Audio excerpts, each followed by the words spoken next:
Halo semuanya, kembali lagi bersama aku di Project.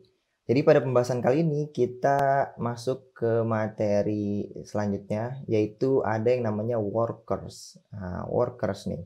Ini masih di pilar state management ya. Jadi belum masuk ke routing atau dependensi. Jadi kita masih berada di state management. State management. Nah ini ada namanya workers nih. Apa nih maksudnya workers? Ya. Jadi di sini misalnya kita punya project baru ya.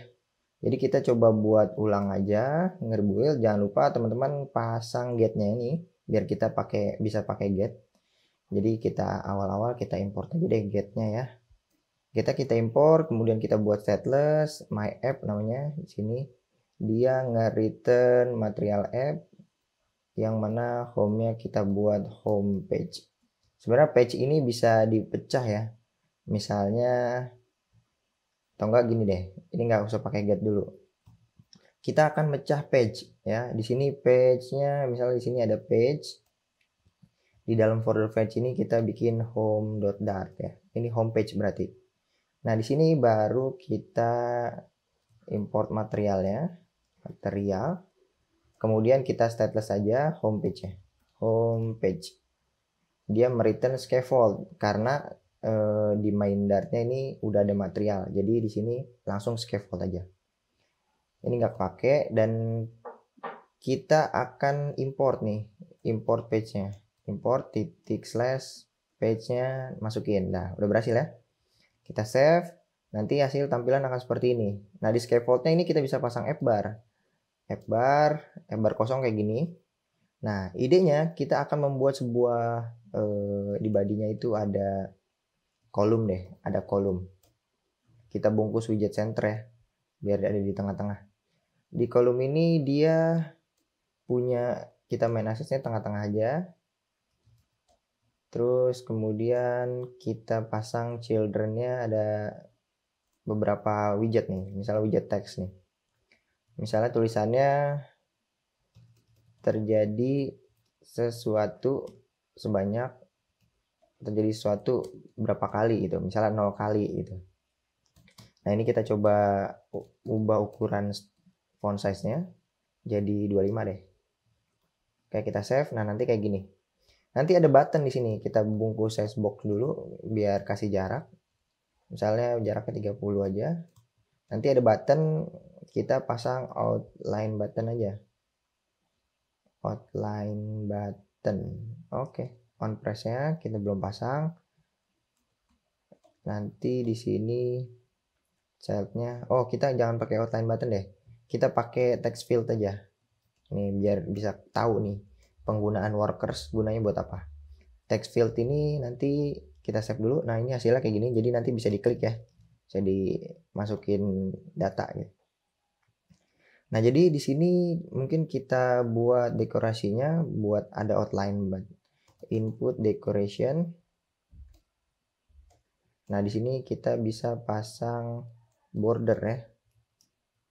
Bordernya outline input border. Nah, seperti ini. Save. Nanti ada inputannya. Nah, ini kita bungkus aja dengan padding biar dikasih jarak. Misalnya 20. Kita save. Nah, kayak gini. Nanti kita bisa isi ya. Nah, jadi gini idenya. Setiap ini ada terjadi perubahan, kita klik atau kita hapus gitu misalnya. Sini kita hapus. Nah, ini akan menghitung count-nya ini. Jadi misalnya di sini ada yang namanya on change. Dia mereturn suatu value. Coba kita print value-nya. Ya, kita save. Nanti kita coba cek di debug-nya ya.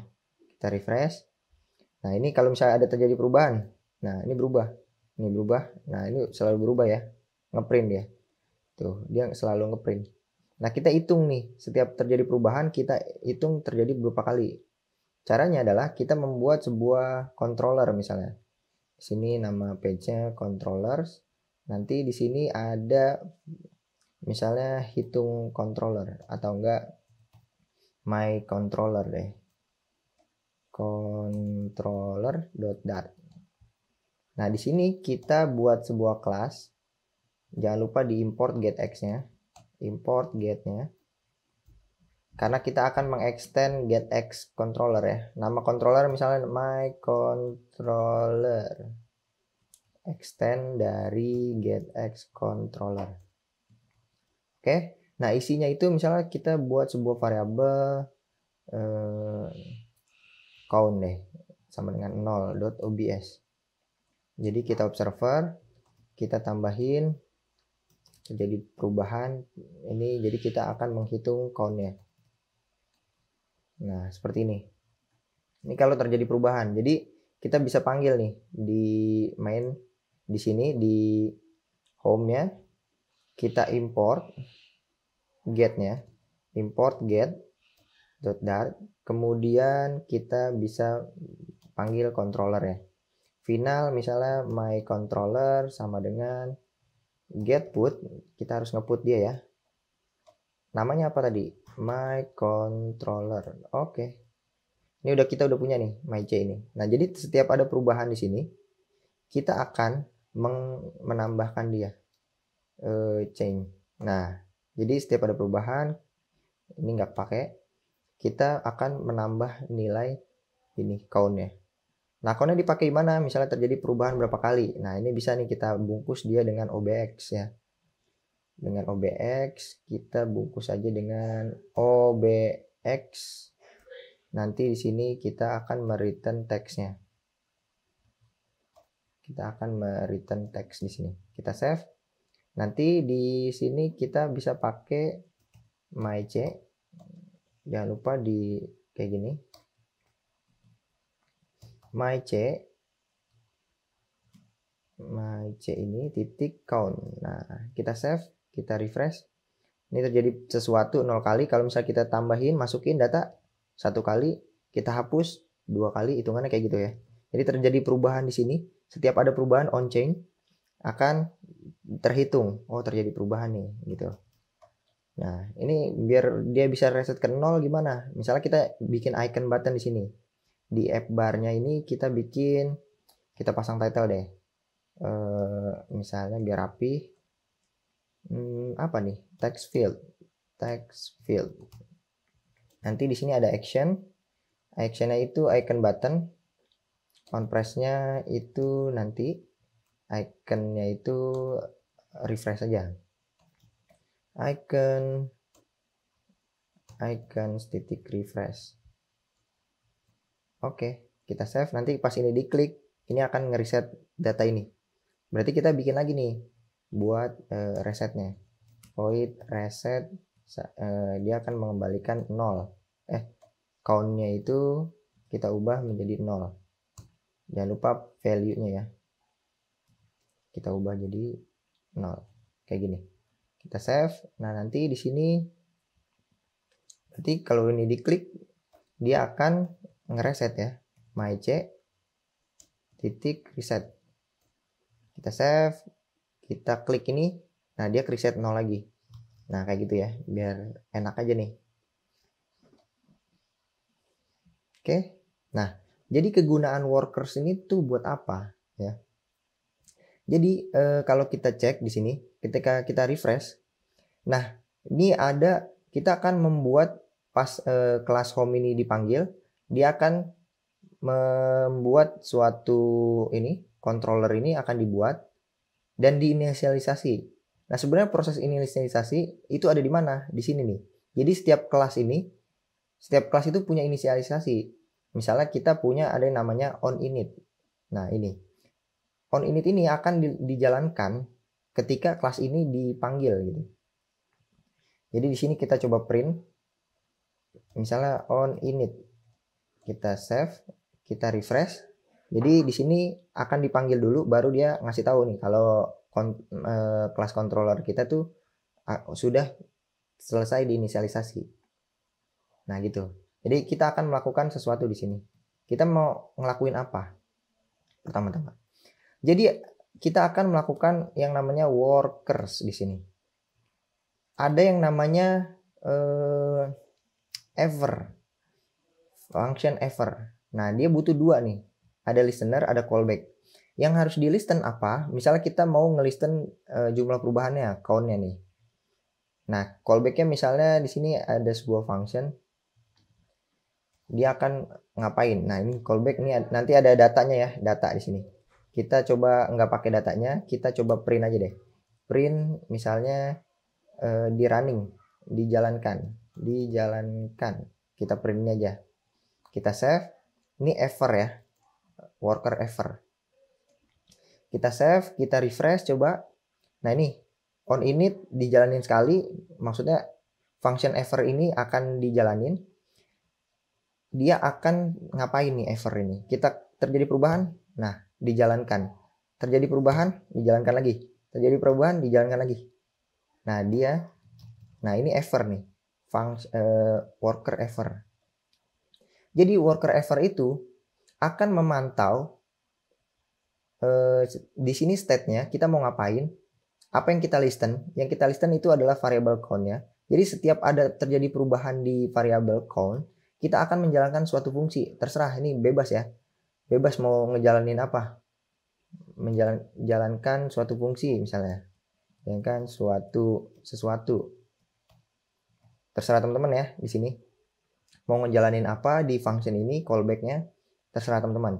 Jadi ever ini akan function ini, callback ini akan dijalankan setiap ever, namanya juga ever, setiap kali ada terjadi perubahan di count ini. Kita save. Jadi setiap ada perubahan di sini itu selalu dijalankan. Coba kita refresh. Nih, terjadi perubahan pasti menjalankan sesuatu. Nah, gitu. Nah, kemudian ada yang namanya ever all. Ever all itu sebenarnya konsepnya sama kayak ever. Dia akan selalu menjalankan callback-nya ketika data yang kita listen ini berubah gitu. Nah, kalau untuk overall dia bentuknya list ya.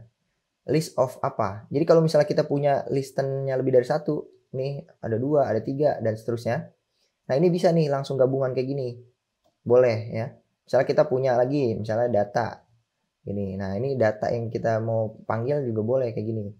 Jadi yang kita ngelisten count sama datanya. Kalau misalnya terjadi perubahan salah satunya aja, misalnya datanya berubah, ya udah nih akan dijalankan. Itu kalau overall lebih ke arah dia akan menjalankan fungsi callback ketika terjadi perubahan pada data-data ini, list of state-nya. Itu kalau overall. Kemudian ada lagi tadi ever ya. Ini overall, ini ada ever di sini. Kemudian ini worker ya. Ever, all. Kemudian ada lagi yang namanya ini teman-teman, once. Nah, once ini akan dijalankan hanya sekali. Jadi konsepnya kayak gini nih. Kita coba copy ini, kita copy aja, kita masukin sini callback-nya di sini kayak gini, once. Jadi setiap terjadi perubahan di count, dia akan ngeprint cuma sekali pas pertama kali. Kita refresh di sini, nih kita jalanin. Nah, ini jalankan sesuatu. Nah, kalau kita terjadi perubahan lagi, nah dia tidak akan dijalankan lagi. Jadi dia hanya sekali doang. Benar-benar hanya sekali. Ya. Itu worker untuk once. Kemudian ada lagi yang namanya bounce. Bounce. Bounce. Ada nggak ya? Apa ya? Debounce. Nah, debounce. Misalnya ini count, di sini callback-nya dia akan menjalankan perintah sesuatu nih sama. Debounce. Debounce itu apa? Jadi di function debounce ini dia punya parameter lain, ada yang namanya duration, ya. Jadi misalnya di sini kita kasih duration, ini ada yang namanya time. Kita kasih duration, widget duration. Misalnya 3 detik deh. 3 detik nih. Kita save. Nah, di bounce ini maksudnya apa nih, ya? Jadi on init dijalankan. Nah, di bounce itu dia akan dijalankan, function callback ini akan dijalankan ketika perubahan count ini terjadi perubahan di count, tapi dalam jangka waktu 3 detik dari yang terakhir kita ketik. Misalnya terjadi perubahan H, ya tungguin 3 detik, 1, 2, 3, baru dia akan dijalankan sesuatu. Nah, ini kayak gini. Tapi kalau misalnya dia ngetiknya banyak, nah dia tunggu dulu 3 detik yang dari yang terakhir ya, baru dia akan menjalankan sesuatu. Biasanya debounce ini digunain sangat berguna untuk nge-searching otomatis. Misalnya kita nge-searching kota Jakarta misalnya. Kita tulis Jak. Nah, nanti dia akan nyari. Nah, ini akan menjalankan sesuatu gitu ya. Mencari Jakarta gitu misalnya. Dia bisa juga di sini ngejalanin suatu function untuk mencari dari API, nge-get dari API dan lain sebagainya. Ini adalah debounce ya.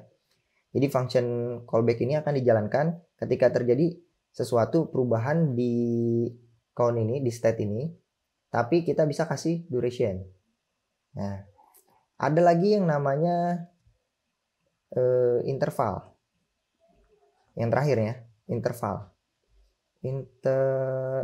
Interval. Nah, dia juga punya argumen time di sini. Tapi bedanya adalah interval dengan debounce kayak gini nih. Jadi interval itu misalnya dia akan dijalankan, function callback ini akan dijalankan setiap ada perubahan dia akan diignore. Jadi misalnya kayak gini. Dia terjadi perubahan. Diketik lagi 1, 2, 3. Nah, jalankan sesuatu dan kalau misalnya dia terjadi, jadi dia akan mengignore sesuatunya. Gimana ya? Mengabaikan gitu. Jadi misalnya kita gini nih. Kita refresh. Nih, kita punya terjadi sesuatu. K. 1, 2, 3. Nah, dia akan menjalankan sesuatu. Bedanya adalah dia akan misalnya kita punya ngejalanin sesuatu yang terus-terusan. Terus 3 detik dijalanin, 3 detik lagi dijalanin. Nih, ini kita berubah ya. Nah, 3 detik nih dijalanin. Nih lihat di sini nih. Ya, 4 selalu dijalanin. Padahal ini lagi ngetik ya. Jadi dia tidak menunggu setelah ini stop baru 3 detik, itu beda. Kalau yang tadi debounce. Kalau ini interval. Interval itu dia akan ini ketika ada perubahan yang selalu terjadi, dia akan menjalankan ini, menjalankan functionnya selama 3 detik. Setiap 3 detik selama itu ada terjadi perubahan, dia akan dijalankan 3 detik, 3 detik, 3 detik gitu. Gitu ya teman-teman. Biasanya ini digunakan buat security. Kalau misalnya kita cek di websitenya GetX, sini ada yang namanya get. Kita coba cek di bagian ini state management. Kita cek namanya worker. Nah, ini worker ya. Nah, interval nih. Ya. Jadi ada penjelasannya di sini. Nah, di bounce ini buat anti DDoS juga bisa nih. Jadi dia akan dipanggil setiap kali terjadi, setiap kali user itu stop typing gitu misalnya. Stop nulis. Ya, kalau ini dia akan mengabaikan seluruh perubahan yang terjadi selama dengan interval berapa detik. Nah, itu bedanya ya, teman-teman. Mungkin ini penggunaan workers ya.